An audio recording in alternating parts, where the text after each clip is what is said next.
Yummy.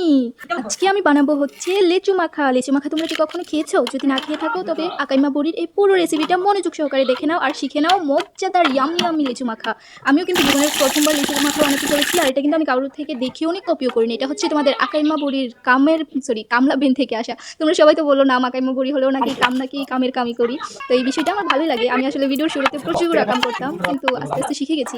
তো চলো শুরু করা যাক আজকের লিচু মাখা রেসিপি। তার জন্য আমি প্রথমে হচ্ছে যে একেবারে কাঁচা কাঁচা যে লিচুগুলো আছে, বর্তমান বাজারে কিন্তু বেশিরভাগ লিচুই হচ্ছে এরকম ছোটো কাঁচা কাঁচা লিচু, কারণ এখন তো লিচুর সিজন পুরোপুরিভাবে আসে নাই, লিচু পাকেও নাই, তাই কাঁচা লিচুগুলোই বাজারে বেশি পাওয়া যায়। তো আমি তার জন্য কাঁচা লিচুগুলোই বেছে নিয়েছি। নেওয়ার পর লিচুর ভিতরে যে দানাটা থাকে ওই দানাটা ফেলে দিয়ে শুধুমাত্র খোসাটা নিয়েছি লিচু মাখা করার জন্য।